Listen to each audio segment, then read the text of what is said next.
આજે તો સવારમાં જાગીને નાહી ધોઈને થઈ ગયા તૈયાર થઈને આ મસ્ત મજાનું તોય ગરમી થતી હતી. પછી તો આપણે આ બધું મોઢુંની નૂસી અને આપણું કામ લઈ લીધું હાથમાં. એટલે સીધી લોટ બાંધવાની તૈયારી કરી દીધી. એક બાજુ મૂકી દીધી ચા મેં કીધું થાય ને એટલે આપણે લોટ ગૂંધી નાખવી. લોટ બરોબર બાંધતા હતા. એક બાજુ થઈ ગઈ ચા ઉકળવા મળી.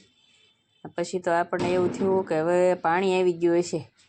એટલે મેં કીધું સારું હાલો. પછી લોટ ઢાંકી દીધો બાંધીને, અને લોટ બાંધીને ઢાંકી અને આપણે ગાળી લીધી ચા એકવાર સરસ મજાનું દૂધ નાખી દીધું હતું એટલે સરસ ઉકળી ગઈ હતી. ચા તો ઉકળી ગઈ, પણ ચા પીવાનું મન થાય પણ ટાઈમ નહીં. ત્યાં અમારા છોકરાના પપ્પા જાગી ગયા. મને કે સાની માની પાણી ભરવા જાય કે ચા પછી પીજે.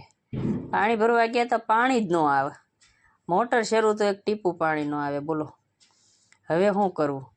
હું તો ઘડીક આમ જોઉં નામ જોઉં, નોઝર હાથમાં લઈને કંટાળી નોઝર ફેંકી દીધી નીચે. પછી તો આપણે પાણી શરૂ કરી દીધું, પણ પાણી આવતું નહોતું. એટલે આપણે થાય કામનો ટાઈમ. એટલે આપણે તો હાડી બાડી ઓઢીને તૈયાર થઈને હાલતા થયા કામ ઉપર જવાનું હતું. એટલે મોડું થાય. પાણી મૂકી દીધું એક બાજુ. કામ ઉપર જઈને જો હોવાની તૈયારી હતી, પણ થોડુંક ખાવાનું હતું એટલે લાગી હતી ભૂખ. એટલે વયા ગયા એક રૂમમાં એક બાજુ જોયું. પછી બહુ લાગી હતી ભૂખ એટલે ખાઈને પછી તો આપણે ટાઈમ થઈ ગયો તો ઘરે આવવાનું. પણ તોય તે સાહેબ કે ઘડીક વાર રોકાજો, એટલે રોકાઈને ઘડીક આરામ કર્યો ખાઈ બાય. પછી વી આવ્યા ઘરે. આ પછી અમારું હતું કાંઈ પ્લેટફોર્મ આવું.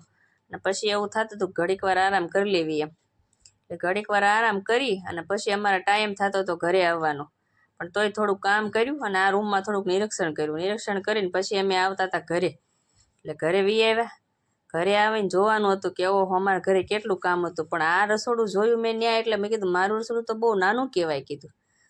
પછી તો આને મસ્ત મજાના ઘરે આવવાનું હતું એટલે થોડોક આરામ કરીને કામ બામ કરી અને પછી અમે વી આવ્યા ઘરે. ઘરે આવ્યા તો પતિ દેવ વાસણના ઢગલા કરી મૂક્યા હતા. એ વાસણ ગયા વગર તો છૂટક્યો નહોતો.